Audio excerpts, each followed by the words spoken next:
can poor quality, like unplanned, unscripted iPhone video, discourage engagement? So, uh, it, I don't want to say it's a race to the bottom, but where do you draw the line for the good quality throughout the process? Like this fuse thing that we're doing now is good quality. So how do you is there any analytics on the quality engagement at the end of the spectrum where you're doing product demos?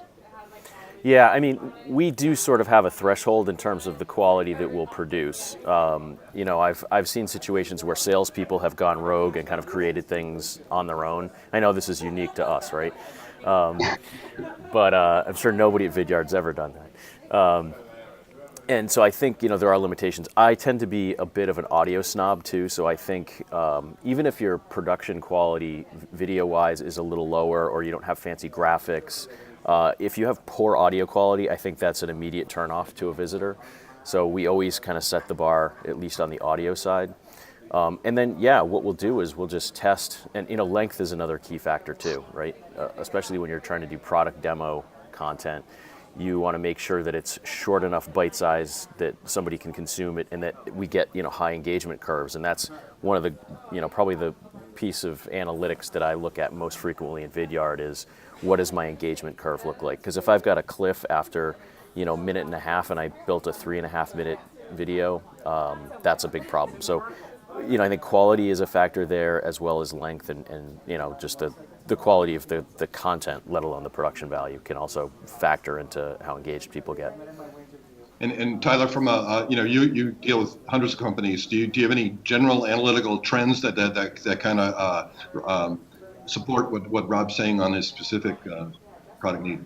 Yeah, no, for sure. And, I think you touched on a couple of things, and the production style and, again, quality. A lot of that, again, does correlate to how the video is being used. And you'll certainly find if it's a lower end production, if you will, video that's sitting on your homepage, you will statistically see lower engagement as opposed to a higher end production at that level. But on the flip side, we also find, I've seen trends to show that overproduced product demos don't get as much engagement as somebody doing a screen capture with a voiceover and maybe their video in the corner, because there's a level of authenticity. And so that's where, I think, again, knowing where the content is targeted, kind of what stage of the buying journey, what sort of information they're looking for, because there are use cases like that where more authentic, genuine content actually resonates better.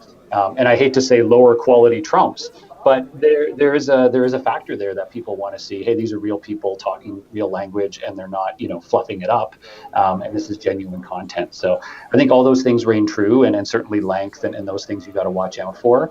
And again, I think the rogue thing is an interesting one. I think the biggest issue with kind of rogue low quality content is really just, again, making sure people are having a consistent style of creating videos and consistent messaging, right? And I think those are the big things, because it's all about the story you tell and the content within it that makes the big difference.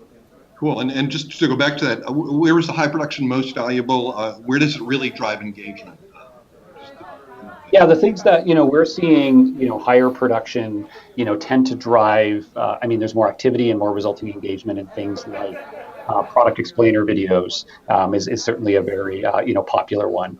If you are doing a major product launch or a big marketing campaign, things where you are doing a bigger, broader push, and you're trying to tell a more abstract story, right? And that's where it's hard to tell a short, concise story without doing some level of post-production and tightening things up with the motion graphics. So those are areas where we tend to see the higher production come in, as well as a handful of, getting those really big, solid customer stories. And I'm a huge advocate of video-based customer stories. And we'll do some that it's our own team. They're out there with their cameras, or we get customers to submit things.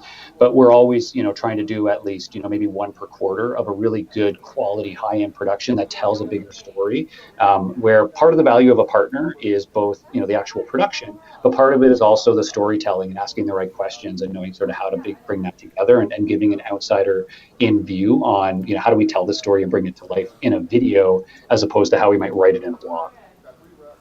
That's perfect. And you both answered my questions greatly, and I appreciate it. Well, that's terrific, Tyler. Thank you. We'll do a quick blog post and look at the engagement. Measure everything.